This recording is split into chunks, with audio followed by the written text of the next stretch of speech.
민수기 14장에서 가나안 정탐꾼들의 부정적인 보고가 있었고요.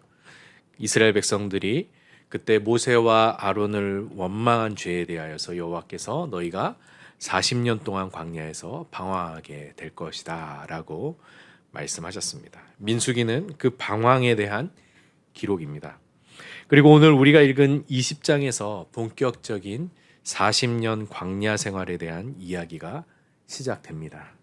이어서 20장에서 25장까지는 출애굽 1세대의 광야 방랑기가 이어지고 26장에서 40년이 다 되어가던 시기에 두 번째 인구 조사를 실행하면서 가나안 땅을 입성을 앞두고 두 번째 인구 조사를 통해 이 이야기가 마무리되는 것이죠. 20장에 보시면 모세의 누이인 미리암의 죽음에 대한 기사와 함께 시작되는 것을 보게 됩니다. 미리암이 죽은 날짜는 첫째 달로만 언급되어 있어서 어느 해에 사망했는지 정확히 알기는 어렵습니다. 근데 바로 이어서 무리바물 사건이 언급되고 있는 것으로 볼 때에 미리암의 죽음은 40년 광야 생활의 시작점, 초기에 있었던 일로 보여집니다. 즉 미리암은 20장에서 불순종했던 광야 1세대 첫 사망자 또는 초기의 사망자의 대표자로 언급되고 있는 것이죠. 너희가 모두 광야에서 40년 동안 방황하게 될 것이고 이후에 이 출애굽 1세대는 가나안 땅에 들어가지 못하고 광야에서 모두 다 죽게 되지 않습니까? 그때 그 첫 사망자의 대표자로서 미리암이 언급되고 있는 것입니다. 이처럼 그리고 20장 후반부에는 아론의 죽음에 대한 기사가 나오는데요. 민수기 33장 38절의 기록에 따르면 아론이 사망한 날짜는 40년 5월 초하루입니다. 따라서 아론은 광야 생활 후기의 사망자의 대표로 언급되어 있습니다. 이처럼 미리암과 아론은 모세와 더불어서 출애굽 1세대의 대표 인물이죠. 그리고 이들의 사망은 1세대 전체가 광야에서 하나님이 말씀하신 대로 사망하게 됐음을 의미하는 것입니다. 아론의 사망에 이어 곧이어 모세도 사망함으로써 출애굽 1세대는 막을 내리게 되죠. 특별히 20장은 백성들의 불평과 모세의 불순종으로 그들이 40년간 광야에서 방랑하게 된 사실을 강조하면서 또 그것이 현실화된 것을 보여주고 있습니다. 미리암의 사망 직후에 이스라엘 백성은 다시 식수 문제에 봉착하게 되죠.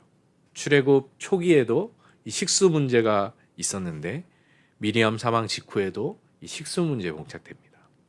그들은 모세와 아론에게 달려가서 또 이 문제를 따지고 있습니다. 3절에서 그들은 우리의 형제들이 여호와 앞에서 죽을 때에 우리도 죽었더라면 좋을 뻔하였도다 라고 말하죠. 이것은 분명 직전에 발생했던 고라 일당의 반역과 그로 인해 250명이 죽게 된 심판과 관련된 발언입니다. 민수기 16장 41절에서 이스라엘 회중들은 이 일에 대하여서 모세와 아론을 또 원망하면서 너희가 여호와의 백성을 죽였다. 이 고라의 반역으로 인해 고라의 일당이 모세의 권위에 도전한 것으로 인해 하나님의 심판을 받아 죽은 것에도 불구하고 이들이 모세와 아론을 향해서 너희가 여호와의 백성을 죽였다라고 말했습니다. 이로써 이들이 모세의 권위에 도전했던 고라 일당과 한패라는 것이 드러나고 있는 것이죠. 따라서 하나님의 징계는 250명의 죽음으로 그치지 않고 이스라엘 회중 전체로 확대되어 그들 가운데 역병이 퍼지게 됩니다. 이때 16장 45절에서 모세와 아론이 여호와 앞에 엎드리자 여호와께서 더 이상 역병이 퍼지지 않게 하시죠. 16장 47절과 48절에 이 일에 대하여 이렇게 기록하고 있습니다. 아론이 모세의 명령을 따라 향로를 가지고 회중에게로 달려간즉 백성 중에 연병이 시작되었는지라. 이에 백성을 위하여 속죄하고 죽은 자와 산 자 사이에 섰을 때에 연병이 그치니라 라고 16장 47절과 48절에 기록되어 있습니다. 이것이 고라 일당 반역 사건의 마무리 단락입니다. 이처럼 모세와 아론은 하나님과 이스라엘 백성 사이의 중재자의 역할을 담당했었습니다. 백성들과 하나님 사이에 서서 백성들이 죄악으로 인하여서 모두가 멸절되지 않도록 모세와 아론이 중재자의 역할을 감당했었던 것이죠. 그런데 이 일이 있은 후 얼마 되지 않아서 백성들은 다시 또 식수 문제 때문에 모세와 아론이 자신들을 광야로 끌고 와서 이제 다 죽게 만든다고 항의하는 모습을 보게 됩니다. 애굽이 훨씬 좋은 땅이었고 이곳은 농사도 짓지 못하고 과실도 없고 물도 없는 나쁜 땅이라고 불평하는 것이죠. 이들의 불평과 원망은 출애굽 이후에도 수차례 반복되는 모습이라는 것을 우리는 보게 됩니다. 모세와 아론은 그들을 떠나서 회막으로 올라가 하나님께 다시 엎드립니다. 이때 하나님의 영광이 나타나서 그들에게 지팡이를 들고 회중 앞에서 반석에 명하여 물이 나오도록 하라고 말씀하시죠. 하나님의 지시대로 모세가 행했을 때에 하나님께서 자신의 능력으로 바위에서 물이 솟게 하실 것입니다. 그리고 그 물은 이스라엘 회중뿐만 아니라 그들의 가축들까지 마시기에 충분한 넉넉한 양의 물이 될 것입니다.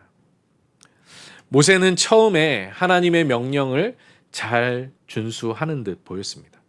그는 자신의 지팡이를 들었으나 반석을 향해 명하라는 하나님의 지시 대신에 그 지팡이로 반석을 2번 내리칩니다. 앞서 출애굽기 17장에서도 반석에서 물을 낸 사건이 나오는데요. 이때 여호와께서 모세에게 지팡이로 바위를 내리치라 하셨습니다. 그때의 경험 때문이었을까요? 모세는 또다시 반석을 내리칩니다. 출애굽기와 달리 민수기에서는 이러한 모세의 어긋난 행동들을 자세히 기록합니다. 또한 10절에 나오는 모세의 발언도 우리가 좀 주목할 만한데요. 모세는 회중들을 그 반석 앞에 모으고 이렇게 외칩니다. 반역한 너희여 들으라. 우리가 너희를 위하여 이 반석에서 물을 내려라. 어떠한 말투로 모세가 회중들에게 얘기를 했을까요? 기쁜 말투? 아니면 어떤 희망에 찬 말투였을까요?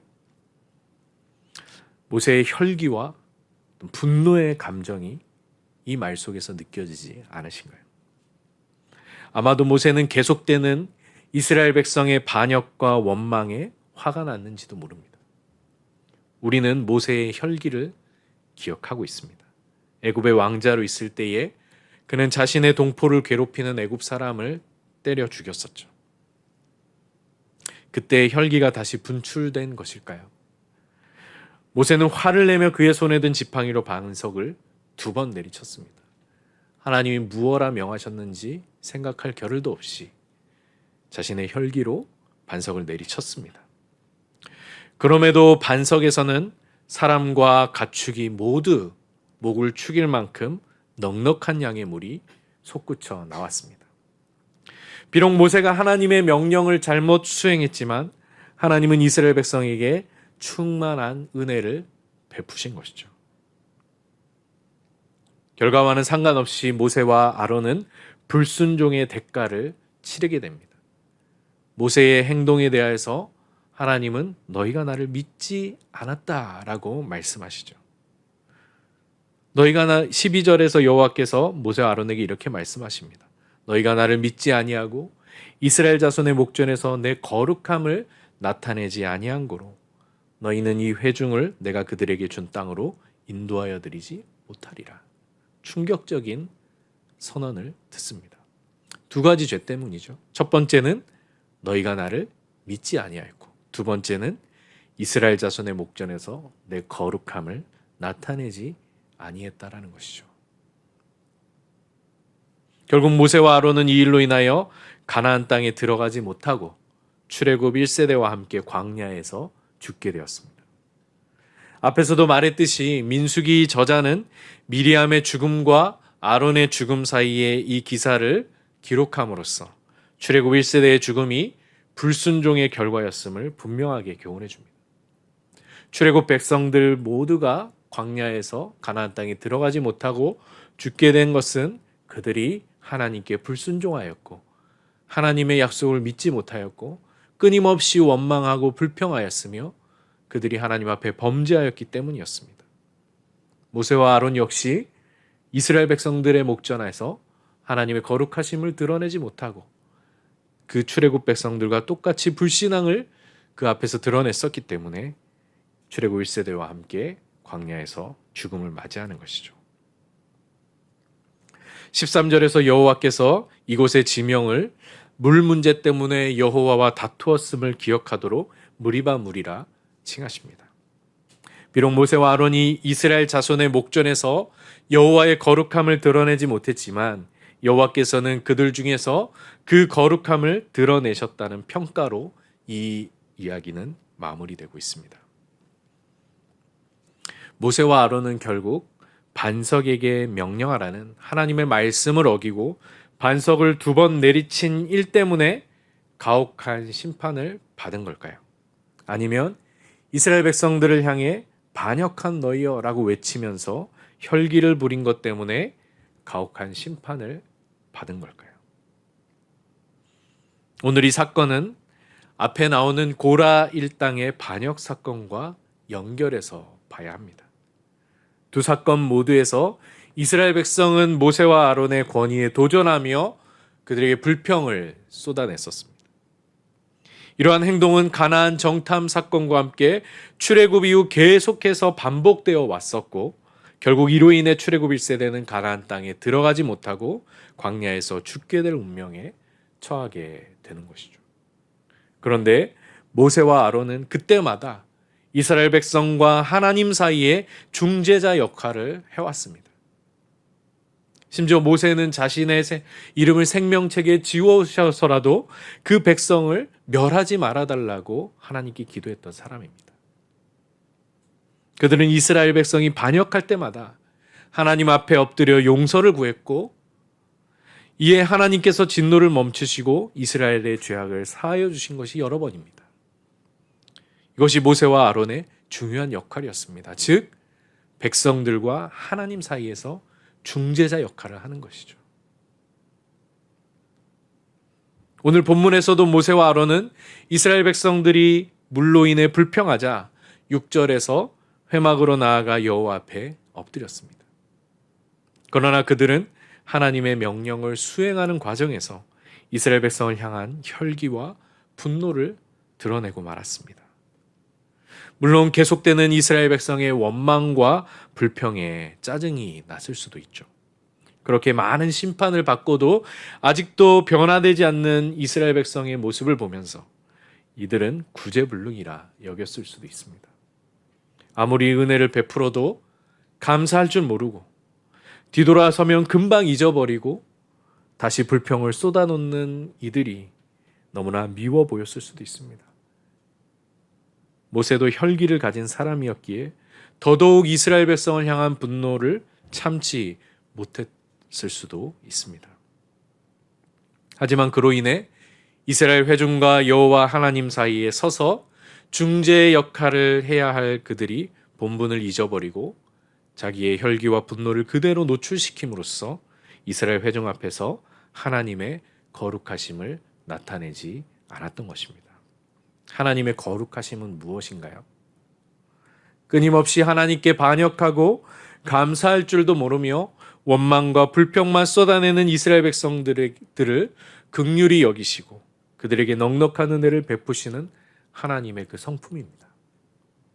비록 그들이 죄악으로 인해 가나안 땅에 들어가지는 못할지라도 그들이 목마를 때에 물을 주시고 그들이 배고플 때에 먹을 것을 주시는 하나님의 은혜의 성품인 것이죠. 하나님은 이스라엘을 불쌍히 여기셨지만 모세와 아론은 이스라엘을 미워했습니다. 그 결과 모세와 아론은 자신들의 혈기와 분노로 그들을 반역한 너희여라고 외치며 그들 앞에서 하나님의 거룩하심을 드러내지 못했고 그럼에도 불구하고 하나님께서 반석에서 물이 솟아나게 하심으로 하나님의 거룩하신 성품을 드러내신 사건입니다. 고린도후서 5장 18절과 19절에서 바울은 하나님께서 우리를 어떻게 하나님의 성품에 참여하게 하시는지에 대해 이렇게 말합니다. 모든 것이 하나님께로서 났으며 그가 그리스도로 말미암아 우리를 자기와 화목하게 하시고 또 우리에게 화목하게 하는 직분을 주셨으니 곧 하나님께서 그리스도 안에 계시사 세상을 자기와 화목하게 하시며 그들의 죄를 그들에게 돌리지 아니하시고 화목하게 하는 말씀을 우리에게 부탁하셨느니라. 하나님께서 우리에게 화목하게 하는 직분을 주셨다라고 말합니다. 직분입니다. 공동 번역에서는 이것을 임무라고도 번역했습니다. 사명이라고 말할 수도 있을 것입니다. 우리가 아직 원수되었을 때에 우리를 위하여 아들을 내어주심으로 우리와 화목을 이루신 하나님께서 이제 우리에게 그 화목의 직분, 화목의 임무, 화목의 사명을 주셔서 세상으로 보내시는 것입니다. 여러분들이 교회에서 신앙생활을 하다 보면 옛날에 어떤 혈기, 어떤 옛날에 그 자신의 왕성했던 그 성격, 그런 것들이 쏟아 나오다가도 내가 직분을 받았지, 내가 권사지, 내가 장로지, 내가 목사이지, 이러한 어떤 직분 때문에라도 그 혈기를 참고 나를 박해하는 사람을 위해 기도하게 되는 그러한 경험들을 우리가 해보셨을 것입니다. 이렇게 하나님께서는 우리에게 화목의 직분을 주셔서 세상 가운데 우리를 보내시는 것입니다. 그러므로 우리는 기분대로 감정대로 사는 인생이 아니라 화목을 이루는 직분을 부여받은 자로 살아가는 것입니다. 이 세상은 하나님을 알지 못합니다. 하나님에 대하여 무지하고 하나님을 대적하며 하나님과 원수가 된 세상입니다. 이러한 세상을 바라보면서 혀를 차고 저들은 하나님을 모르니 저렇게 사는 것이다라고 말하며 정죄하고 비난하는 것이 우리의 임무가 아닙니다. 우리는 그러한 세상 속에 들어가서 하나님의 사랑이 무엇인지를 드러내며 살도록, 내가 하나님께 받은 은혜가 무엇인지를 나타내며 살도록 부르심 받았습니다. 하나님이 이처럼 세상을 사랑하사 독생자를 주셨으니 이 말씀을 입술로만 되뇌이는 것이 아니라 실제로 그 세상 속에 들어가 자기 아들을 내어주신 하나님의 사랑이 무엇인지를 보여주도록, 그러한 사랑을 받은 사람은 어떻게 사는지를 나타내도록 부르심을 받았다라는 것입니다. 내 기분대로, 내 감정대로 사는 사람이 아니라 화목하게 하는 직분을 부여받은 사람으로 살게 하시는 것이죠. 그렇게 하나님의 성품에 참여하는 사람은 사랑이 고통이요 인내라는 것을 배우게 됩니다. 감사할 줄 모르고 불평불만만 늘어놓는 사랑을 품는 법을 배우게 됩니다. 옳고 그른 것을 따지며 정답만 늘어놓는 것이 아니라 웃으며 넘어가지고 곁에서 기다려주며 어깨를 내어주는 법을 배우게 되는 것입니다. 이러한 직분의 절정이 마태복음 5장 43절에서 45절에 이렇게 나옵니다. 너 내 이웃을 사랑하고 내 원수를 미워하라 하였다는 것을 너희가 들었으나 나는 너희에게 이르노니 너희 원수를 사랑하며 너희를 박해하는 자를 위하여 기도하라. 이같이 한즉 하늘에 계신 너희 아버지의 아들이 되리니 이는 하나님이 그 해를 악인과 선인에게 비추시며 비를 의로운 자와 불의한 자에게 내려주심이라. 바리새인과 서기관들도 이웃 사랑의 계명에 대해서는 잘 알고 그것을 실천했었습니다. 그러나 예수님은 그 정도의 의로는 하나님 나라에 들어갈 수 없다고 말씀하시면서 바리새인과 서기관들보다 더 나은 의로서 너희는 원수를 사랑하며 너희를 박해하는 자를 위해 기도하라고 하셨습니다. 이렇게 할 때 하늘 아버지의 아들이 되는 것입니다. 왜냐하면 하나님의 성품은 바로 악인과 선인에게 골고루 그 해를 비추시며 의로운 자와 불의한 자에게 모두 비를 내려주시는 것으로 나타나기 때문인 것이죠. 바리새인들이 예수님께서 죄인들과 세리들과 함께 식사하시는 모습을 보면서 어떻게 하나님의 아들이요 메시아라고 말하는 자가 저러한 자들과 같이 음식을 먹을 수 있느냐, 저러한 자들과 같이 사귈 수 있느냐라고 비난했던 것을 우리가 기억합니다. 그들에게 이웃은 저 죄인들과 저 세리들은 해당되지 않았던 것이죠. 그들은 사랑의 대상이 아니라 비난의 대상이요, 정죄의 대상이요, 저주의 대상이었습니다.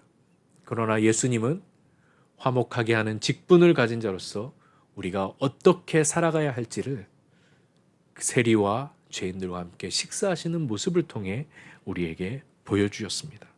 하나님의 거룩하신 성품은 악인과 선인에게 골고루 그 해를 비추시며 의로운 자와 불의한 자에게 모두 비를 내려주시는 것으로 나타나는 것이기 때문이죠. 이러한 하나님을 아버지라 부르면서 나를 사랑하는 자만 사랑하고 내 형제에게만 무난한다면 결코 하나님 나라에 들어갈 수 없는 것입니다. 이방인들도 믿지 않는 자들도 이와 같이 하기 때문이죠. 누가복음 10장 25절 이하에 가면 우리가 잘 아는 선한 사마리아인의 비유가 나옵니다. 거기서 강도를 만나 모든 걸 빼앗기고 죽을 지경이 된 그 사람을 보고 제사장도 그냥 지나쳐가고 레위인도 그냥 지나쳐갔습니다. 지금으로 치면 목사님도 그냥 보고 지나쳐가고 장로님도 그냥 보고 지나쳐간 것입니다. 그런데 누가 이 강도 만난 사람을 도와줬습니까? 사마리아인이 그를 보고 불쌍히 여겨 지극정성으로 돌봐주죠. 이에 예수님께서 물으십니다. 이 세 사람 중에 누가 강도 만난 자의 이웃이 되겠느냐?